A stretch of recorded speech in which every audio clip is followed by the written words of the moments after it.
오늘은 나는 하나님의 유일한 애나무 다리입니다. 나는 하나님의 유일한 애나무 다리입니다라는 제목으로 말씀을 나누겠습니다. 예수님께서 제자들을 부르시고 난 다음에 최초로 주셨던 말씀이 산상수훈의 말씀입니다.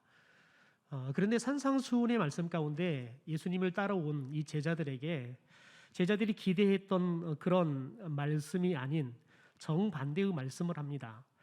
많은 사람들이 예수님을 쫓을 때에는 자신의 문제를 해결할 줄 알고 예수님을 오지요. 몸이 아픈 사람이 예수님에게 오면 나음을 받을 것이라 올 것이고요. 떡이 필요한 사람은 예수님에게 오면 떡을 줄 것이라 생각하고 예수님이 오지요. 또 귀신이 들려서 힘든 사람은 예수님께 오면 이 귀신의 문제가 해결되어서 자신의 삶이 막혔던 문제들, 어려웠던 일들이 해결이 되어서 어떻게 보면 참으로 협착하고 어려운 인생의 길이 이제는 하나님이 주시는 대로와 같은 형통의 길을 걸어갈 것이다 라고 기대를 하고 예수님을 찾아오지요.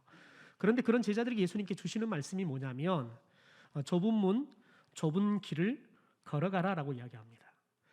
큰 길이 아니라, 넓은 길이 아니라 좁은 문, 좁은 길로 가라 라고 이야기합니다. 여러분, 그런데 여기서 좁다라는 헬라어 말은 스테노스라는 말인데요. 특별히 여러분 이 말 속에는 어떻게 보면 이렇게 길이, 폭이 좁다라는 의미도 있지만 더 궁극적인 의미는 어떤 의미가 있냐면 장애물로 인해서 좁다. 그러니까 길도 원래 좁는데 장애물이나 여러 가지 문제들로 인해서 오히려 길이 더 좁게 돼버리는 걸 이야기를 하는 겁니다. 다시 말해서 예수님을 따르는 제자의 길, 예수님을 따르는 제자의 길은 좁은 문, 좁은 길이라는 겁니다. 여러분, 그런데 이 좁은 길은 어떤 길이냐면 제자들이 기대하고 예수님께 온 것처럼 문제가 없는 것, 문제가 있던 인생이 예수님께 오면 문제가 해결이 되어서 더 이상 문제가 없는 길이 아니라 오히려 문제가 더 많다는 거예요. 어려운 일들이 더 많다는 거예요. 그래서 지금까지 장애 없던 인생도 장애가 가득한, 장애물이 가득한 인생들이 돼버릴 거라는 거예요. 참 어렵죠. 그래서 예수님이 우리에게 요구하는 제자의 길은 좁은 문, 좁은 길인데 여러분, 이것을 우리 속담으로 이야기하면 마치 이런 것 같습니다. 원수는 애나무 다리에서 만난다는 속담이 있잖아요. 여러분, 이 말은 여러분, 우리들이 인생을 살아갈 때 우리의 길이 마치 여러분, 원수를 만났을 때 피할 길이 없는 거예요. 딱 한 길뿐이 없어서 이 원수를 만나게 되면 딱 대면에서 내가 양보를 하든지 아니면 원수가 양보를 하든지 여러분, 그런 길이라는 겁니다. 그러니까 여러분, 우리의 인생의 길은 좁아요. 그런데 여러분, 맞닥뜨린 사람은 어떤 사람이냐? 내가 친한 사람이 아니라 내가 사랑하는 사람이 아니라 원수라는 거예요. 여러분, 원수이면 절대 양보하고 싶은 마음이 없습니다. 내가 다른 사람들에게는 내가 길을 다 양보해도 너만큼은 내가 양보를 못하겠다. 그런 사람이 원수인 거지요. 여러분, 그래서 특별히 이 애나무 다리에서 원수를 만나면 어떻게 하겠습니까? 여러분이는 어떻게 하겠습니까? 다 착한 척하고 앉아 계시네요. 여러분이라면 원수를 애나무 다리에서 만나면 어떻게 하시겠습니까? 네, 우리 고건사님은 진실해요. 밀어버린대요. 네, 밀어버려야죠. 여러분, 그래서 예수님께서는 특별히 누가복음에서 좁은 문으로 들어가기를 힘써라라고 이야기를 해요. 그런데 여기서 힘써라라는 의미는 어떤 의미가 있냐면 싸우라는 거예요. 투쟁하라는 거예요. 여러분, 싸움은 지기 위해 싸우지 않습니다. 무조건 이기기 위해 싸웁니다. 다시 말해서 우리가 좁은 길을 가기 위해서는 반드시 싸워서 이겨야 될 길이라는 거예요. 왜냐하면 퇴로가 없으니까요. 밀리면 죽는 거예요. 여러분, 제자의 길, 예수님의 제자의 길은 이렇게 험난한 거예요. 그래서 생명을 걸고 걸어가야죠. 여러분, 특별히 예수님을 따랐던 예수님의 제자들 중에서 예수님을 따랐던 예수님의 제자들 중에서 자살한 가룟 유다, 그리고 특별히 마지막까지 가장 오래 살았다가 그가 수명을 다하고 죽었던 특별히 사도 요한을 제외한 나머지 모든 제자들은 다 순교했습니다. 다 그들이 복음을 전하다가 순교를 당했다는 거예요. 여러분, 그런데 놀라운 거 뭐냐면 이 제자들이 예수님의 제자의 길들을 따르는 사람들이었습니다. 그런데 특별히 가룟 유다를 제외한 11명의 제자들은 예수님을 처음 따를 때에는 그들이 따랐다가 아니면 예수님을 배반했다가 도망가기도 합니다. 그러나 그들이 성령으로 거듭이 나고 성령의 권능이 그들 가운데 임했을 때, 그래서 예수 그리스도를 구주로 고백하고 예수님을 온전히 붙잡고 살기 시작할 때, 그래서 예수의 제자의 길을 그들이 따르기 시작할 때, 여러분, 가룟 유다를 제외한 단 한 사람도 제외함 없이 여러분 그들이 에나무 다리 같은 이 길에서 밀리지도 않고 그들이 싸워서 이겼다는 겁니다. 그래서 여러분 그들이 순교로 인생을 마쳤지만 그 순교의 인생을 통해서 또 다른 교회를, 그래서 여러분 교회는 순교의 씨앗, 여러분 피의 열매로 교회는 세워져 가는 겁니다. 여러분, 전 세계의 복음은 그냥 우리에게 들려오는 게 아니라 수많은 사람들이 복음을 들고 이 좁은 길을 가다가 예수의 제자의 길을 가다가 피를 흘리고 때로는 자신의 인생의 편안함을 다 포기해버리고 그들이 험난한 인생을 선택함으로 저와 여러분이 오늘 이렇게 복음을 듣고 이렇게 좋은 이 교회 안에서 그리고 전교의 자유를 가지고 우리가 예배하는 삶을 지금 살고 있는 줄 믿습니다. 여러분, 그래서 오늘 예수님께서 특별히 모세를 부르시는데 이스라엘 백성들을 출애굽시켜서 하나님의 백성을, 하나님의 나라를 세워가는 여러분 이 일들을 맡기려고 합니다. 그러나 모세는 이 하나님의 부르심 앞에 계속해서 그가 거부합니다. 거절하지요.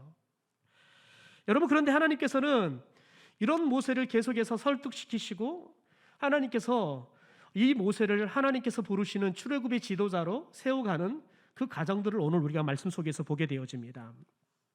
여러분, 그런데 왜 모세는 하나님을 직접 만나 배웠고 하나님께서 그에게 가면 너가 어떤 일들을 해야 되고 내가 함께 할 것이고 내가 함께하면 너가 어떤 일들이 일어날 것이고 더 나아가서는 너가 애굽에 들어가면 어떤 일들을 통해서 어떤 과정들을 통해서 너가 출애굽을 시킬 수 있도록 도와줄 것이다, 아주 상세하게 심지어 그에게 할 말까지도 주시지만 왜 그가 하나님의 이 부르심 앞에서 주저하면서 계속해서 반항하고 불순종하는 삶을 살까요? 특별히 두 가지 이유 때문에 그렇습니다. 우리가 지난주에 잠깐 살펴봤는데요. 여러분, 모세는 그의 인생을 보면 여러분 태어나자마자 그는 죽을 수밖에 없는 인생이었습니다. 그래서 나일강에 버려지지요. 그런데 그의 이름 그대로 물에서 건짐을 받고 구원을 받습니다. 그런데 죽을 인생이 구원을 받는데 놀랍게 하나님은 그를 애굽의 궁전에서 살아갈 수 있도록 왕족이 되게 합니다. 노예가 아니라 노예 집안이 아니라 노예 집안에 태어난 노예일 수밖에 없고 죽을 수밖에 없는 이 모세를 부르셔서 구원하셔서 이제는 왕족의 집안으로 왕족의 교육을 받으면서 왕족들이 먹고 살아가는 산의 진미를 먹고 사는 축복을 주지요. 40년 인생을 살아갑니다. 그런데 그가 이 애굽 사람들에게 핍박을 당하고 있는, 매를 맞고 있는 동족을 구원하겠다고 나섰다가 살인을 저지릅니다. 여러분, 그런데 이 사건을 통해서 모세는 그런 생각을 했습니다. 내가 우리 민족을 구원할 수 있을 거라 생각했습니다. 그런데 민족을 구원하기는커녕 이제는 자신의 앞날도 장담할 수 없는 사람이 돼버립니다. 도망자가 돼서 이제는 왕족이 아니라 살인자, 죄수가 되어서 살기 위해서 그가 미디안 광야로 도망가게 되어집니다. 여러분, 그곳에서 그가 지금까지 40년 동안 받았던 왕족의 교육은 하나도 쓸모가 없는, 그래서 광야에서 양들을 치는데 그것도 처갓집에서 빌붙어서 살아가면서 장인의 양을 치는 그런 삶을 무려 또 40년 동안 살아갑니다. 여러분, 그런 인생을 80년을 살았습니다.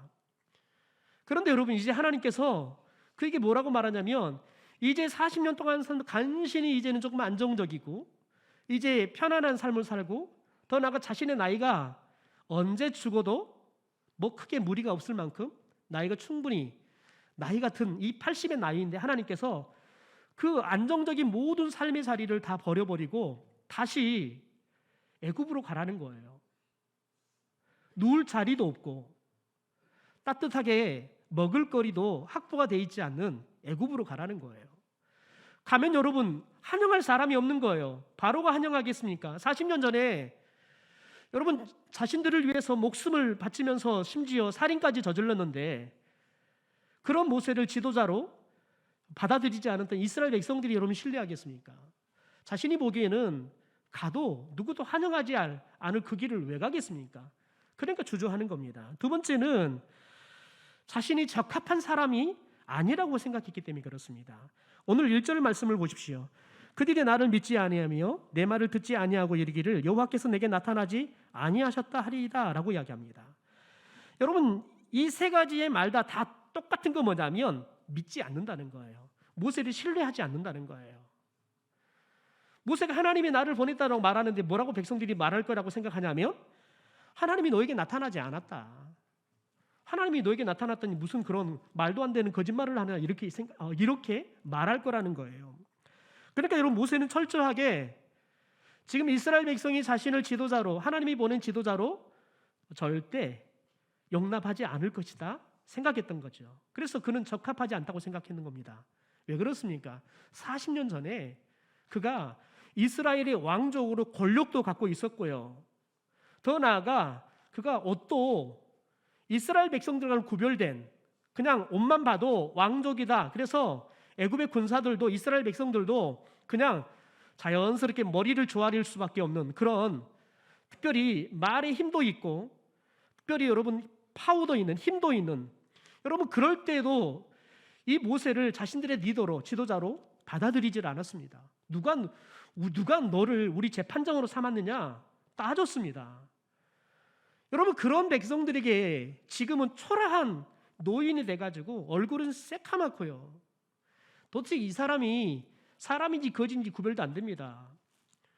여러분 특별히 이스라엘 성지순례를 가보면 종종 이렇게 가다가 목동들을 보는데요. 목동들이 한결같은 특징은 뭐냐면 지금도 여러분 21세기 이 시대를 살아가고 있는 지금도 여러분 그들은 한 번 나가면 씻는 일이 별로 없어요.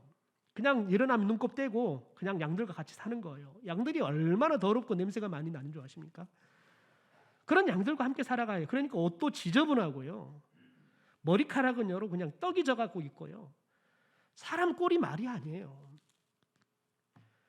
지금도 그러는데요. 그때 당시에 여러분 사람들이 보기에 모세 꼴이 얼마나 여러분 거지 같았겠습니까? 그런 사람에게 여러분 무슨 말의 권위가 느껴지고 그런 사람을 누가 우리 지도자라고 저 사람이 우리를 저 바로의 저 힘에서 우리를 구원해서 출애굽시킬 거라고 누가 기대를 하겠습니까? 그래서 모세 스스로는 여러분 나를 믿지 않을 것이다 라고 생각했던 거죠. 여러분 그런데 모세의 여러분 이 말은 한 가지 심각한 문제가 있었습니다.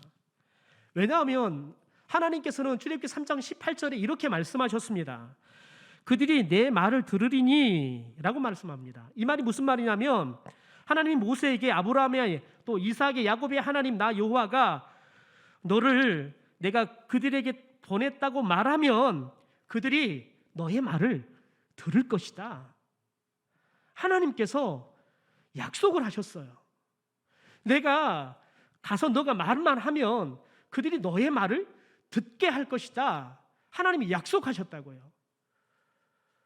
여러분 자신의 존재, 자신의 지금 모습이 이스라엘 백성들을 이끌어내는 출애굽을 한 지도자로서의 자격이 없는 게 아니라 모세는 여러분 하나님에 대한 신뢰가 없는 겁니다. 그런데 하나님께서는 이런 모세를 나무라지 않습니다. 그리고는 이런 모세를 부르시기 위해서 지도자를 세우시기 위해서 두 가지의 기적을 약속합니다. 먼저 하나님께서 모세에게 뭐라고 말하냐면 내 손에 지금 무엇이 있느냐라고 질문합니다. 내 손에 있는 것이 뭐냐 질문합니다. 그랬더니 모세가 뭐라고 대답합니까? 내 지팡이가 있습니다. 목자니까요. 당연히 목자의 손에는 지팡이가 있습니다. 내 지팡이가 있습니다. 그랬더니 하나님이 그 지팡이를 땅에 던져라라고 이야기합니다. 여러분 그런데 놀라운 건 뭐냐면 모세가 하나님의 말씀대로 지팡이를 땅에 던집니다. 그런데 지팡이가 땅에 떨어지자마자 그 지팡이가 뱀으로 변합니다. 그런데 하나님께서는 이번에 뭐라고 말을 하냐면 이 뱀이 무서워서 피하는 모세에게 내 손을 내밀어 그 꼬리를 잡으라라고 이야기합니다. 여러분 특이하지 않습니까?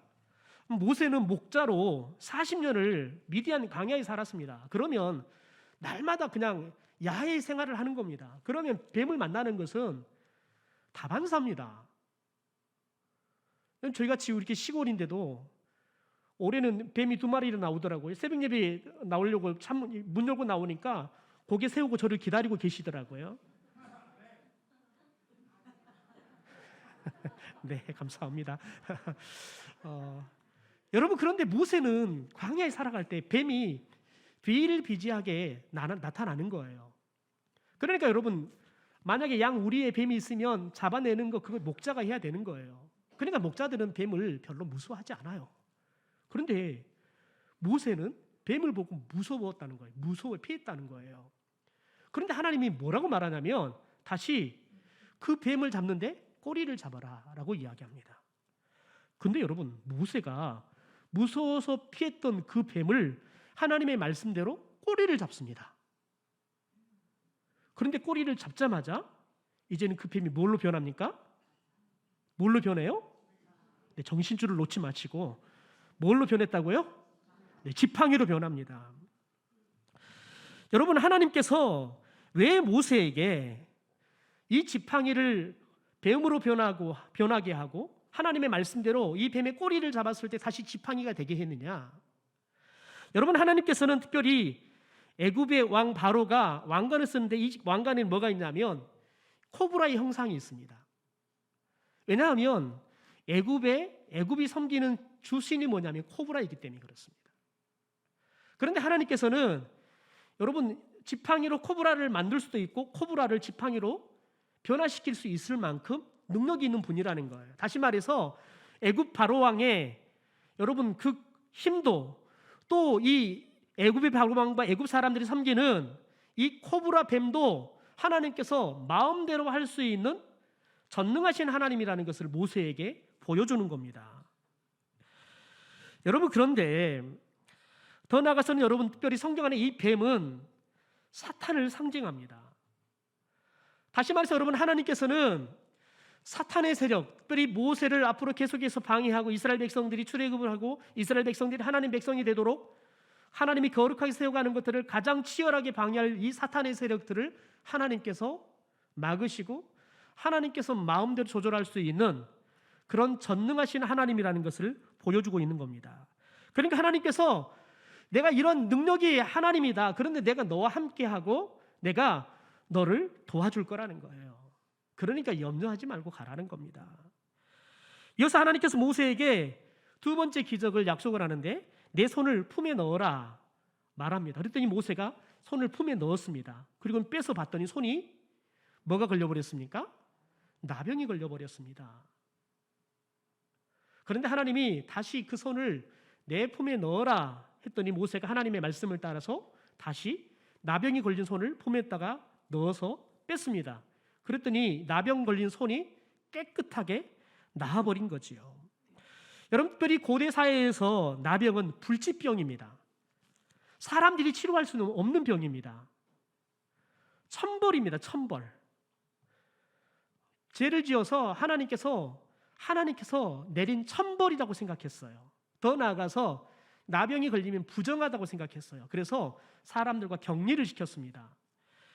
여러분, 그런데 하나님께서 모세의 손을 나병에 걸렸다가 다시 낫게 함으로 인해서 하나님께서는 사람들이 치유할 수 없는 어떤 병도 치료할 수 있는 하나님인 것을 보여줍니다.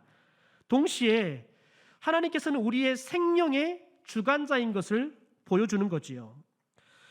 무엇보다 여러분, 이 기적을 통해서 인간의 내면 안에 있는 여러분 더러운 죄악이 가득 차 있는 인간들을 하나님께서 치료할 수 있음을 우리에게 보여주는 겁니다. 여러분, 하나님께서 이렇게 지금 노예 생활을 하며 병들 대로 병들어버린 여러분, 이런 이스라엘 백성들에게 하나님께서 그들을 치유하고 회복시킬 것이라는 그런 여러분 메시지를 모세에게 주는 겁니다. 더 나아가서 하나님께서는 마음이 부패할 대로 부패해서 죄가 가득한 여러분 이스라엘 백성의 이 죄의 문제를 해결하기 위해 선지자 모세를 부르시고 계신 것을 모세에게 보여주고 있는 겁니다. 여러분, 그런데 이 두 가지의 기적에 공통점이 있습니다. 하나님께서 이 두 가지 기적을 일으킬 때 모세에게 요구하는데 사람이 갖고 있는 상식과는 정반대의 행동을 요구했다는 겁니다. 여러분이 뱀을 잡으면 어디를 잡겠습니까? 뱀을 잡기 힘들지만 여러분 뱀을 잡는다 그러면 여러분은 어디를 잡겠습니까? 어디를 잡는다고요? 어디를 잡으세요? 낫으로 확 쳐버려요? 머리를 잡아야 되는 겁니다. 꼬리를 잡는 것은 바보입니다. 꼬리를 잡는 순간 뱀은 뒤돌아서서 물어버립니다. 뱀을 잡을 때는 그래서 반드시 머리를 잡아야 되는 거죠. 그런데 하나님은 모세에게 꼬리를 잡아라 라고 이야기합니다. 꼬리를 잡아라. 여러분, 모세는 뱀을 잡는 데 익숙한 사람입니다. 뱀을 잡으면 머리를 잡아야지 꼬리를 잡아야 할지 압니다. 그런데 하나님은 모세에게 꼬리를 잡아라고 말합니다. 그런데 신기하게 모세는 자기도 모르게 하나님의 말씀에 불순종해서 못 갑니다. 이런 모세가 하나님 말씀대로 그가 뱀의 꼬리를 잡습니다. 그런데 여러분, 꼬리를 잡았는데 하나님 말씀대로 순종해서 꼬리를 잡았는데 뱀이 돌아서서 자신을 무는 것이 아니라 뱀이 지팡이로 변해버립니다. 하나님의 말씀에 순종했더니 그것도 하나님의 말씀이 인간의 상식과는 조금도 맞지 않고 오히려 인간들이 절대 하지 말아야 행동을 요구하는 말씀인데 모세가 순종하니까요, 인간의 상식적인 결과가 나타나는 것이 아니라 하나님의 기적의 역사가 나타나더라는 거예요. 여러분, 그런다고 오늘 가서 뱀의 꼬리를 잡지 마십시오. 제가 신방 가야 합니다. 저는 지금까지 뱀에 물린 사람을 한 번도 낫게 해본 적이 없습니다. 그러니까 절대 뱀의 꼬리를 잡지 마십시오. 여러분, 그 다음에 더 나가서는 특별히 모세에게 나병이 걸렸는데 그 손을 다시 그 품에 넣으라는 거예요. 여러분, 우리들이 특별히 피부 질환이 걸리게 되어지면 소독하는 게 굉장히 중요합니다. 더군다나 이 품은 이 나병이 걸렸던 곳입니다. 그러니까 이 품이 아직도 여전히 나병균이 있는 겁니다. 그런데 하나님은 이 나병이 걸린 손을 다시 품에 넣으라는 거예요. 여러분, 그러면 오히려 더 오염이 되는 겁니다. 인간의 상식이면 여러분 벗어야지요. 그리고는 깨끗하게 이 나병의 질환이 묻어있는 것들을, 병균이 묻어있는 걸 깨끗하게 해야지요. 그리고 손을 오히려 소독해야지요. 그리고 이것을 깨끗하게 말려야 되겠지요. 근데 하나님은 그렇게 요구하는 게 아니라 다시 그 품 속에 넣으라는 겁니다. 다시 더 오염되는 겁니다. 더 나아가 여러분, 이걸 깨끗하게 말리지 않고 감춰놓으면 여러분 오히려 습기가 많아서 병균들이 더 잘 살게 됩니다.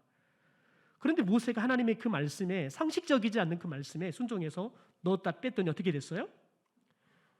어떻게 됐다고요? 네, 나았어요. 깨끗하게 나았어요. 여러분, 이 사건들을 통해서 하나님께서 말씀하실 때 인간의 상식, 세상의 방법과는 정반대의 말씀이지만 하나님의 말씀에 순종할 때 인간들이 생각하는 결과가 나타나는 것이 아니라 하나님의 기적의 역사가 나타난다는 것들을 모세에게 가르쳐주는 겁니다. 왜요? 모세는 지금 머리 굴리고 있는 겁니다. 그의 상식, 그의 경험을 통해서 머리를 굴리고 있는 거예요. 40년 전에 이스라엘 백성들이 경험했잖아요. 그 경험을 가지고 내가 가면 그들이 나를 환영하지 않을 것이다. 나를 믿지 않을 것이다. 내가 하나님 만났다고 말하지만 그들이 하나님을 안 만났다고 나를 그렇게 믿지 않고 거짓말이라고 이야기할 것이다. 40년 전의 경험이 여전히 지금도 그에게 믿음보다 더 작동시키고 있는 것을 보게 되어집니다. 그러나 여러분, 그런 모세도, 하나님의 말씀이 불순종하고 있는 모세도 하나님의 말씀이 순종했더니요, 여러분, 지팡이가 뱀도 되고요, 뱀이 지팡이도 되는 거예요. 여러분, 문둥병이 나왔다가 생겼다고도 낫는 거지요. 여러분, 저와 여러분이 믿음이 크든 믿음이 적든 하나님의 말씀에 순종하면 그 말씀을 통해서 기적의 역사는 반드시 나타날 줄 믿습니다. 여러분, 이처럼 하나님께서 모세에게 말씀을 하는데, 여러분, 특별히 하나님께서 왜 이 말씀을 하셨느냐, 하나님께서 왜 이 기적을 일으켰느냐, 여러분, 하나님께서는 모세에게 이런 표징을 일으키게 되어지면 믿게 될 거라는 거예요. 너가 믿을 수 있도록 내가 이 기적이 너가 가면 그곳에서 나타나게 할 거라는, 그래서 너가 안 믿는다고 하는데 내가 믿게 할 거라는 거예요. 왜요? 기적은 모세가 일으킨 게 아니라 누가 일으키는 거예요? 하나님이 일으키는 거예요. 그런데 하나님이 기적을 일으키는 이유가 뭡니까? 모세의 말을 믿게 하기 위해서요. 다시 말해서 그 모세의 말은 누구의 말입니까? 하나님의 말씀입니다. 하나님의 말씀을 믿게 하기 위해서 기적을 하나님께서 일으키겠다 약속하시는 거지요.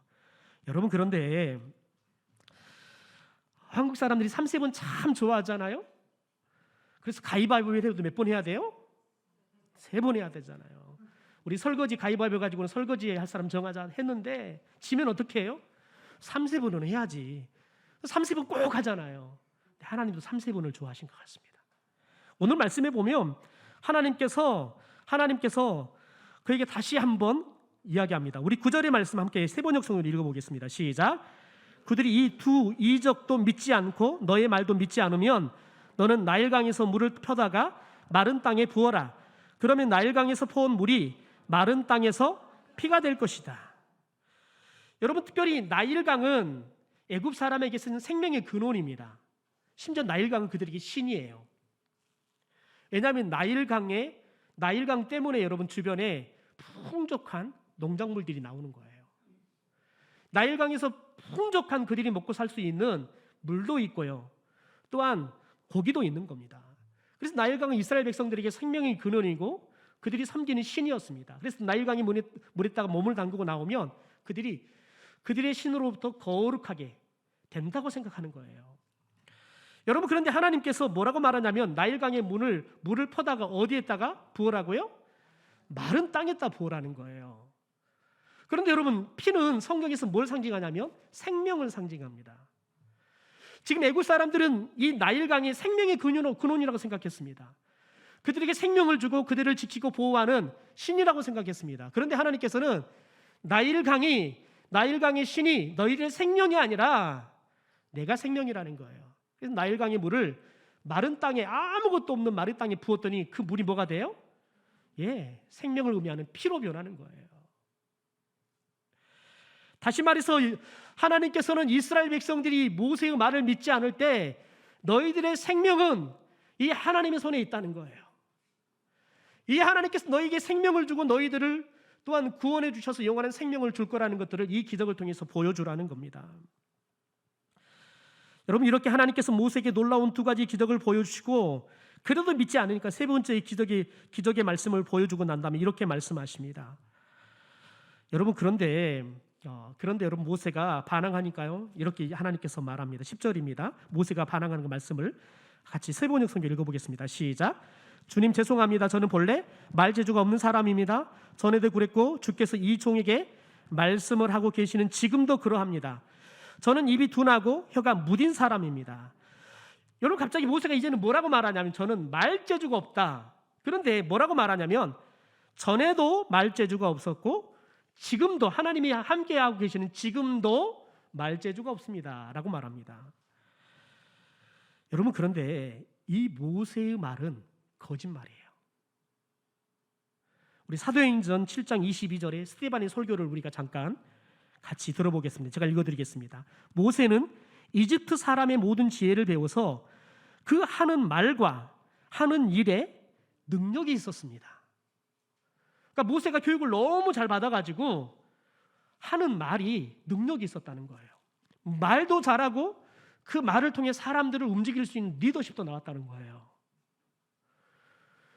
여러분, 최소한 그가 무엇은 거짓말이냐면 전에도 말을 못했다는 말은 거짓말일 수 있어요. 왜냐하면 그냥 40년 동안 미디안 광에서 양들만 살다 보니까 말을 안 하면 사람이 말하는 것도 자꾸 잊어져가요. 여러분, 그런데 지금 보니까 하나님 앞에 떼곡떼곡 말대꾸하는 거 보니까 말을 잘해요, 못해요? 말을 잘하고 있어요. 어찌 그때마다 임기응변으로 말을 대꾸도 잘하는지 모르겠어요. 그러니까 모세는 철저하게 전에도 지금도 말 못한다고 말하는데 말을 잘하는 사람입니다. 여러분, 하나님께서 그에게 말씀하지만 여러분, 그는 순종하지 않습니다. 그러니까 노하기를 더디하신 하나님도 이제는 화를 내십니다. 그런데 중요한 건 화를 냈다가도 하나님 바로 이성을 찾으시고 모세에게 질문을 하고 답을 하시면서 모세를 계속해서 설득합니다. 우리 11절과 12절을 공동 번역으로 한번 읽어보겠습니다. 시작. 야훼께서 그를 꾸짖으셨다. 누가 사람에게 입을 주었느냐? 누가 벙어리나 기머거리를 만들고 눈을 열어주거나 앞 못 보는 장님이 되게 하느냐? 나 야훼가 아니더냐? 어서 가거라. 내가 입을 열 때 내가 도와 내가 무슨 말을 해야 할지 가르쳐 주리라. 여러분, 굉장히 중요한 말을 해요. 하나님께서 누가 사람에게 입을 주었느냐? 또한 누가 벙어리나 기머거리를 만들었느냐? 또 눈을 열어주거나 앞을 못 보는 장님이 되게 했느냐? 하나님이 하겠다는 거예요. 하나님이. 그러면서 또 뭐라고 말하냐면, 내가 가면 나와 함께 있어서 너의 입에 할 말을 내가 주겠다는 거예요.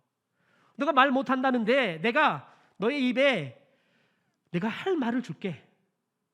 이렇게까지 친절하게 이야기합니다. 여러분, 이 말은 뭐냐면, 너가 말을 잘하든 말을 못하든, 아니 너가 아예 말을 할 수 없든 상관이 없다는 거예요.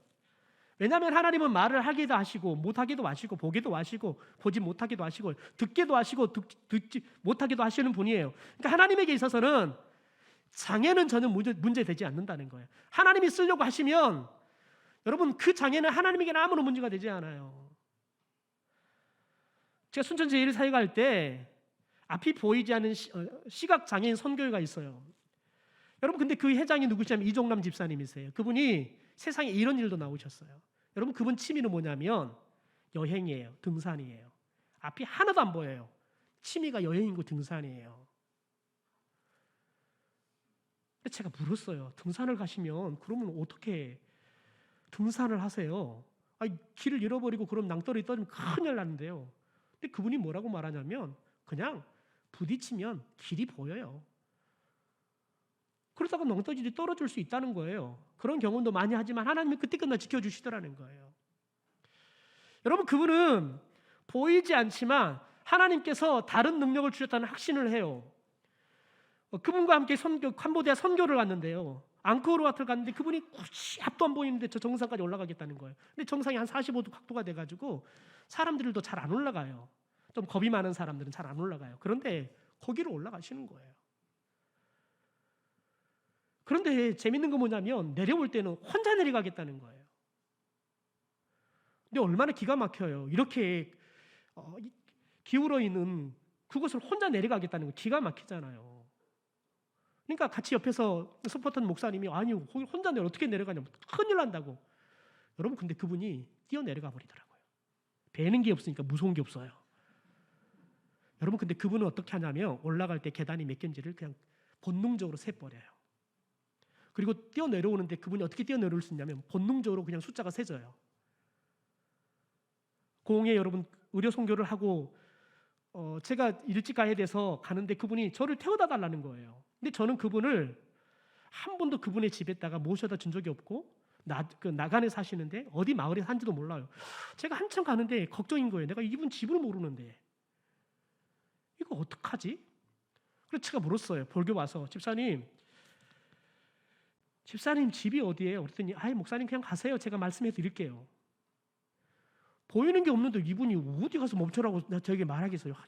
환장하겠더라고요. 그래서 주님, 이분이 저한테 말도 안 되는 소리를 어떤데 아니 말씀을 해보세요 했더니 그냥 가세요. 그냥 제가 내려주시면 돼요. 여러분, 그런데 정확하게 자신의 마을에 오니까 목사님 내려주세요 그러더라고요. 집사님 어떻게 집사님 마을인지 알아요? 그랬더니 턱이 몇 개인지를 센다는 거예요. 턱이 몇 개인지를 센다는 거예요. 그래서 제가 그랬어요. 턱 중간에 갑자기 생기면 어떡하세요? 그랬더니 갑자기 생기는 턱은 올라가는 게 차가 올라가는 게 느낌이 다르대요. 그럼 하나가 더 생겼구나 안 돼요. 여러분, 그러니까 그분은 하나님이 함께한다는 사실을 믿는 거예요. 그러니까 그분은 내가 눈이 안 보이니까 그냥 집에 있어야지 그런 생각이 없어요. 무엇이든 돌아다니시는 거예요. 여러분, 하나님이 함께한다는 믿으면 여러분 하나님에게는 우리가 어떤 장애를 갖고 있어도 문제가 되지 않는다는 거예요. 여러분, 그런 놀랍게는 모세는 다시 한번 하나님의 명령에 불순종합니다. 계속 반항합니다. 13절입니다.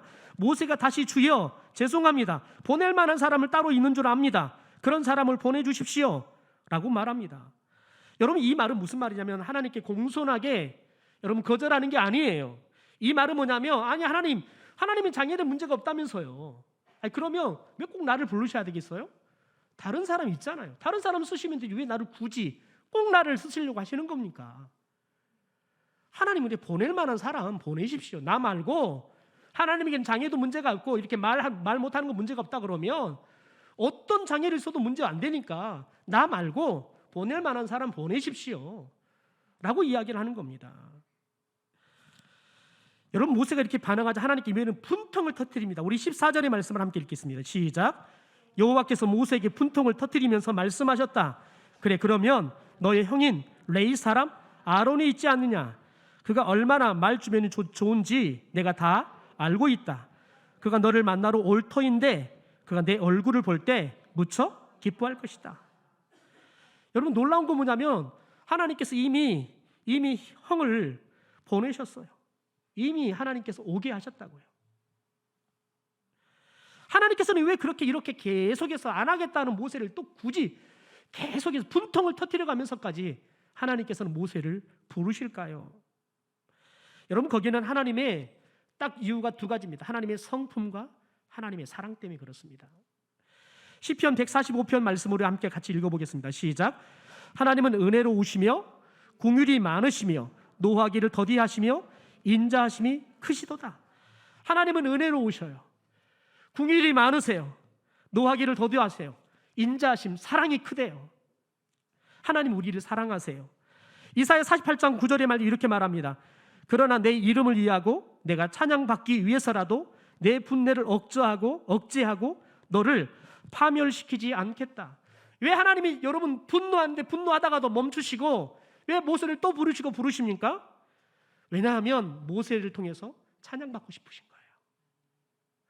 여러분, 하나님은 저와 여러분이 쓸만해서 부른 게 아니라 저와 여러분을 사랑하셔서 사랑하니까 함께하고 싶은 거예요. 하나님의 일을 함께하고 싶은 거예요. 더 나아가 여러분, 그분은 성품이 노하기를 더디하세요. 오히려 은혜를 베푸기를 원하시고요, 우리를 불쌍히 여기기를 원하신 거예요. 그래서 하나님께서는 저와 여러분이 아무리 못하겠다고 발뺌해도 포기하지 않고 저와 여러분을 부르시는 거예요. 여러분, 그러므로 저와 여러분이 하나님의 부르심 앞에 늘 어떻게 생각해야 하냐면 하나님은 나를 유일한 하나님의 대안, 애나무처럼 생각하신다라는 믿음을 갖고 저와 여러분이 하나님의 부르심에 우리가 여러분 응답한다면 어떤 부르심 앞에서 우리가 순종할 수 있게 될 줄 믿습니다. 왜요? 하나님은 저와 여러분 부를 때 포기하지 않아요. 왜냐하면 하나님은 후회함이 없기 때문에 그렇습니다. 왜요? 사랑하니까요. 잘못해도 잘해도 하나님의 소용없어요. 상관이 없어요. 왜요? 하나님은 사랑해서 함께만 있으면 잘하든 못하든 좋으신 거예요.